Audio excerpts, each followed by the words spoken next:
পশ্চিমবঙ্গে এসআইআর নিয়ে সুপ্রিম কোর্টের রায় অবিলম্বে চালু করার দাবিতে জামালপুর ব্লক তৃণমূল কংগ্রেসের বিশাল প্রতিবাদ মিছিল। বিভিন্ন রাজ্যের সঙ্গে পশ্চিমবঙ্গও নির্বাচন কমিশনের পক্ষ থেকে চলছে এসআইআর এর কাজ। সেই কাজ সঠিকভাবে করার জন্য এবং নির্দিষ্ট কিছু দাবিতে রাজ্য সরকার সুপ্রিম কোর্টে নির্বাচন কমিশনের বিরুদ্ধে কেস করেন। সুপ্রিম কোর্ট তাদের রায়ে নির্বাচন কমিশনকে কিছু নির্দেশ দেন। সেই নির্দেশ জরুরি ভিত্তিতে চালু করার দাবিতে রবিবার পূর্ব বর্ধমানের জামালপুরে দলের রাজ্য সভাপতি সুব্রত বক্সী, মুখ্যমন্ত্রী মমতা বন্দ্যোপাধ্যায় ও সর্বভারতীয় সাধারণ সম্পাদক ও সাংসদ অভিষেক বন্দ্যোপাধ্যায়ের নির্দেশে জামালপুর ব্লক তৃণমূল সভাপতি মেহমুদ খানের নেতৃত্বে হালারাম মোড় থেকে জামালপুর বাজার বাস স্ট্যান্ড পর্যন্ত একটি বিশাল প্রতিবাদ মিছিল করা হয়। ব্লকের বিভিন্ন প্রান্ত থেকে কমপক্ষে 30,000 কর্মী সমর্থক ও সাধারণ মানুষ এই মিছিলে যোগ দেন। তাদের সঙ্গে মিছিলে পা মেলান বিধায়ক অলোক কুমার মাঝি, ব্লক সভাপতি মেহমুদ খান, সহসভাপতি ভূতনাথ মালিক ও অন্যান্য নেতৃবৃন্দ। মিছিল থেকে নির্বাচন কমিশনের হিয়ারিংয়ের নামে সাধারণ মানুষকে হয়রানির তীব্র প্রতিবাদ জানানো হয়। ব্লক সভাপতি মেহমুদ খান জানান, দলের রাজ্য সভাপতি সুব্রত বক্সী রাজ্যের মুখ্যমন্ত্রী মমতা বন্দ্যোপাধ্যায় ও সাংসদ অভিষেক বন্দ্যোপাধ্যায়ের নির্দেশে তারা নির্বাচন কমিশনের বিরুদ্ধে এই প্রতিবাদ মিছিলের আয়োজন করেছেন। দাবি করেন, অবিলম্বে বিডিও অফিসগুলিতে যে শুনানি চলছে তাতে সাধারণ মানুষ যে সমস্ত ডকুমেন্ট জমা করছেন তার অবশ্যই রসিদ দিতে হবে। শুধু তাই নয়, তিনি বলেন যে এই হিয়ারিংয়ের কাজ প্রতিটা অঞ্চল ভিত্তিক করতে হবে। হিয়ারিংয়ের নামে সাধারণ মানুষের সেই ভোগান্তি অবিলম্বে তা বন্ধ করতে হবে। এই দাবি না মানা হলে পরবর্তীতে দল যে নির্দেশ দেবেন সেই অনুযায়ী তারা চলবেন বলে জানান। বিধায়ক বলেন, দিল্লির জমিদাররা 2021 সালে যেভাবে খালি হাতে ফিরেছিল, 26 সালেও খালি হাতেই ফিরতে হবে তাদের। মানুষের এত হয়রানির জবাব বিধানসভা ভোটেই মানুষ দেবে।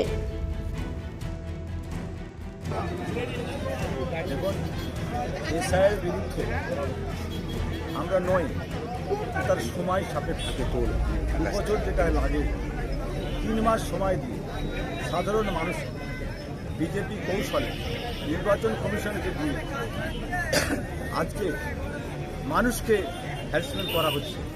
এবং আমাদের দাবি, যে দাবিটা হচ্ছে সুপ্রিম কোর্ট, আমাদের দলের পক্ষ থেকে আমাদের মাননীয় সাংসদ এবং সর্বভারতীয় সাধারণ সম্পাদক, আমাদের সকলের নেতা এবং আমাদের নেত্রী মমতা বন্দ্যোপাধ্যায় যে সুপ্রিম কোর্ট করা হয়েছে তাতে যে নির্দেশ আমাদের পেয়েছে, সেখানে আমাদের একটাই বক্তব্য যে আজকে যারা হিয়ারিংয়ে যাদের ডাকা হচ্ছে তাদেরকে কোনো যে নোটিশ দিচ্ছে তাদের রিসিপ্ট কিন্তু আমরা পাইনি।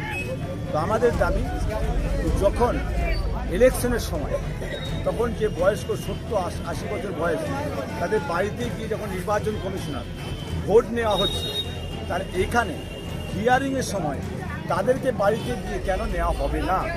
দ্বিতীয় কথা হচ্ছে, একটা জায়গায় হিয়ারিং করা হচ্ছে, আমরা চাই 13টা অঞ্চলে হিয়ারিং হোক। সাধারণ মানুষ যেভাবে হ্যাকেল হচ্ছে এবং বিভিন্ন নথি, আজকে 13 রকম যে নথি বলেছে, এবং আজকে সবথেকে আপনার যারা সাংবাদিক বন্ধুরা আছেন বলুন যে নথি আজকে আমাদের সুভাষচন্দ্র বোস মহাশয় যে ভারতবর্ষের মুখে কী করেছে কী করেনি সারা ভারতবর্ষের মানুষ জানে, সেটা তার ফ্যামিলিকেও আজকে নোটিশ করা হয়েছে। এই ক্ষেত্রে সাধারণ মানুষকে যেভাবে হ্যান্ডেল করা হচ্ছে, আগামী দিন থেকে আমরা চাই আগামী কাল থেকে প্রত্যেকটা পঞ্চায়েতে যাদেরকে ডাকা হবে হিয়ারিং, তাদের নোটিশটা যেন অবশ্যই তাদের যেন ওই লিস্টটা যেন পঞ্চায়েতে টাঙানো থাকে এবং তাদেরকে রিসিভ দিতে হবে। এবং যারা এখন পর্যন্ত হিয়ারিংয়ে এসেছিল তাদের যে এখনো রিসিভ দেওয়া হয়নি তাদেরকে বাড়িতে পৌঁছে দিতে হবে, এই দাবি আমাদের আছে। কারণ আমরা যখন হিয়ারিং আমাদের ডাকা হচ্ছে, আমরা যখন তাদেরকে আমরা যে নথিপত্র জমা দিচ্ছি, কিন্তু তারপরে যখন আজকে বিজেপি চাইছে নির্বাচন কমিশনের যে চক্রান্ত, সেইগুলো দিক থেকে যাতে ভোটার লিস্ট থেকে তাদের নামটাকে ডিভোটার করা যায়, যে চক্রান্ত করছে, তার জন্য আমরা চাই আমাদের রিসিভ থাকলে আমরা কোনোভাবে আইনগত লড়াই করতে পারবো। কারণ আমাদের যে সার্বিক যখন দেশ স্বাধীন হয়েছিল, যেমন আমার কথা বলি, তখন আমার দাদুরা কিন্তু লড়াই করেছিল। আজকে যদি আমাকে প্রমাণ দিতে হয় যে আমি ভারতবাসী, এইটাই দুঃখের বিষয়। আজকে জানাবো, আগামী কাল থেকে যদি না পাই তাহলে আগামী দিনে যা নির্দেশ দেবে সেই নির্দেশ মোতাবেক আমরা কাজ করব।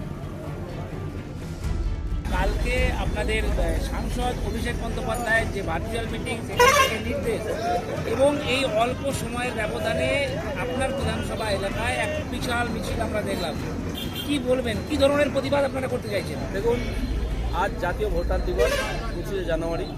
এবার সেই জায়গায় আমাদের সাংসদ অভিষেক বন্দ্যোপাধ্যায় এবং আমাদের রাজ্য সভাপতি সুব্রত বক্সী মহাশয় নির্দেশ দিয়েছিলেন যে এসআইয়ের যে বিভিন্নভাবে চক্রান্ত করা হচ্ছে তার প্রতিবাদে প্রত্যেকটা ব্লকে পশ্চিমবঙ্গে মিছিল করতে হবে।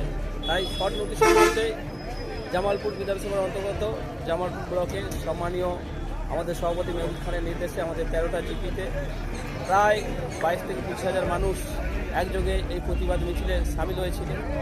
একটা ব্যাপার হচ্ছে মানুষ শুধু মুখিয়ে আছে। কেন্দ্র সরকার যেভাবে মানুষকে হেনস্থা করছে, কখনো ভোটার লাইনে, কখনো আধারের লাইনে, কখনো প্যান কার্ডের, কখনো নোটবন্দি করে মানুষকে যেভাবে বিভ্রান্ত করছে, তার মানুষ তার প্রতিবাদ এইভাবে উগড়ে দিচ্ছে। শুধু সময়ের অপেক্ষা, 26-এর নির্বাচন শুধু সময়ের অপেক্ষা, যেটা স্বপ্ন দেখছে কেন্দ্র সরকার এর আগে যেভাবে ব্যর্থ হয়ে খালি হাতে ফিরে গেছে। 26-এর নির্বাচনে তারা যেমন স্বপ্ন দেখছে পশ্চিমবঙ্গকে নিয়ে, এবারেও তারা খালি হাতে ব্যর্থ হয়ে ফিরে যাবে। নাকি বেছে বেছে তৃণমূলের লোকদের নোটিশ দেওয়া? কালকে দেখলাম রায়নার বিধায়ককে নোটিশ পাঠিয়েছে। একটা ব্যাপার হচ্ছে তারা ভেবেছিল যে হয়তো তৃণমূলের লোকেদের বেছে বেছে যদি নোটিশ দেওয়া হয় হয়তো দেখা যায় ভোটটা কমে যাবে, কিন্তু সেটা নয়।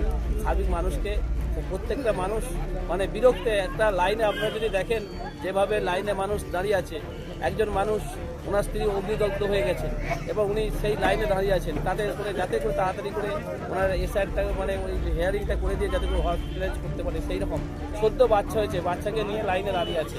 একবারে বৃদ্ধ মানুষ, 95 বছর বয়স, সেই মানুষের লাইনে দাঁড়িয়ে এসআইআর কি লজিস্টার ডিস্টেন্সের নাম করে আজকে সেই জায়গায় তাদেরকে কারো হচ্ছে শেখ আগে পেছু, মুন্সি আগে পেছু, হয়তো দেখা যাচ্ছে রায়কে অন্তস্থ রায়, আবার ইংরাজিতে ROI রয়। এইভাবে যে বিভিন্ন যে সমস্যা, এই সমস্যাগুলোকে ডেকে এনে মানুষকে বিভ্রান্ত করছে। মানুষ শুধু চাইতে সময়ের অপেক্ষায় মানুষ কেন্দ্র সরকারের যে নির্বাচন কমিশন এবং আমাদের যে কেন্দ্র সরকার তার বিরুদ্ধে তারা দেখবেন তার মানে জবাবটা দিয়ে দেবে ভোটের মাধ্যমে। Thank you. জামালপুর থেকে আশিস কুমার ঘোষের রিপোর্ট, রূপসী বাংলা মিডিয়া।